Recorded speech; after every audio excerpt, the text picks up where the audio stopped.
There's a feeling all over the country that patriots, that actually much of the horror, no doubt, of Keir Starmer and his socialist crew, that people all over this country, Britain, are proud of this nation, particularly in England, where they're proud to be English. We're proud of the Union Jack. We're proud of the St George's Cross. Now, local councils don't seem to like this. Birmingham City Council, after hundreds of flags were put up on lampposts, spent a lot of money pulling them all down, saying they were a risk to life. They were dangerous. Clearly that was purely just Union Jacks and St George's Crosses, because the Palestinian flags that adorn Britain's second city all over the place, they apparently are not a risk to life. They carry on flying. Same deal in Tower Hamlets in East London, where the leader of the council, a convicted felon, said, "We're going to get these flags down as soon as possible." You know, as if there's some sort of abhorrent horror. Just disgusting to the eye. So people are still doing it. They're doing it all over the country. You can see it. They're even painting the roads. They're painting white roundabouts with red crosses. The council turning up in seconds to get rid of the white. You know, you show a bit of patriotism, and that's the way to get your council to act. Big joke going around now. If you want to get your potholes fixed, paint a red cross on them, white and red cross. Council will be over to cover that over as soon as you can say, "I'm not patriotic, I hate Britain." That's what these councils seem to do. Let's talk to independent councillor down there in Sandhurst, Bracknell, Councillor John Edwards. Hello, John. Hello. All over the country. I mean, we keep talking about Birmingham City Council and also Tower Hamlets Council, where there's been a lot of shall we say, renegade flag flying. But I think it's going on all over the country. I've seen quite a few around where I live. I think something is happening, that the people of this country, particularly England, are saying, enough. We're proud of our flags. We're proud of the Union Jack. We're proud of the St George's Cross, and we're going to fly the damn things. Councils don't like it. But something's going on, isn't it? It's going. It's a patriotic outpouring, what's going on. And I think this is because of several reasons. I think, yes, it's a pushback. It's a pushback against this anti-British government, you know, whether that be signing off surrendering Chagos Islands, you know, international aid or international climate aid. They seem to be focused on everyone but the British people.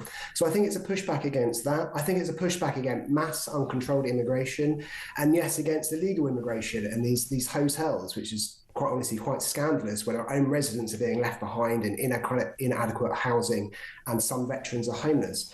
But I think it goes deeper than that as well. I think it's also about pushing our shared identity, you know, our collective memory, our cultural inheritance. You know, people feel that this is their home, and somehow that's wrong now. That you can't say this is your home. It has to be a global part of a global state, and I think people are just pushing back against that. And what gets me, Kevin, is that actually this is seen by many, or some actually, very few, as divisive by the Liberal and the left, but it doesn't have to be. You know, this is the social cohesion they've been talking about, but unfortunately it's just not the social cohesion that they wanted. But it really is unifying, because the great thing about the Union flag is it's nothing to be ashamed of, and the same for the St George's flag. They belong to all of us. They represent equality and freedom and sacrifice, and also, more importantly, is this flag belongs to all of us. It's not the left are normally quite keen on flags, but they're normally keen on flags that divide people into little segregated groups. And I would argue that's what's divisive. An overarching Union flag, which represents all of us, is exactly what we should be doing. It's about unity. It's not divisive at all. But the blatantly obvious spectacle of Birmingham City Council and Tower Hamlets here in East London, going round, ripping down. In Birmingham, hundreds of these flags were put up on lampposts all over the city. Quite a few in Tower Hamlets, and as you and I have both agreed, around the country this is happening a lot. But in those two councils, there they are, ripping down Union Jacks, St George's flags, all over the borough, all over the area, and going straight past Palestinian flags, which continue to fly high with pride. Palestinian flags are perfectly acceptable on the part of these councils, but the Union Jack and the St George's Cross are not acceptable. What on earth is going on, John? Totally, there's a rush to take them down because they don't like them. You know, as you just rightly pointed out, the Palestinian flags and other flags will stay up for as long as you want, and there's no rush to take them down. As soon as it's a Union flag or a St George, they rush to take it down. Look, even if some were dangerous, which I don't believe is the case, I've never seen this type of rush to take things down before.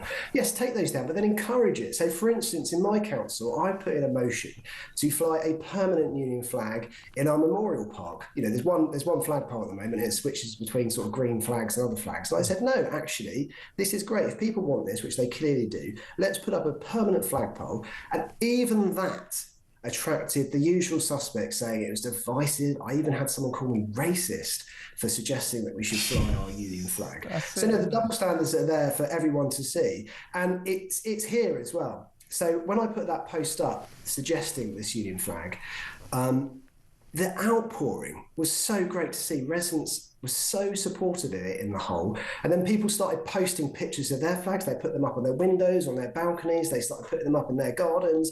And it was just so great to see. And actually, the local Facebook groups, which invariably are run by, Liberal and Labour members, started just having to delete all these posts. I don't know why they were deleting them, but they were deleting all these posts of Union flags.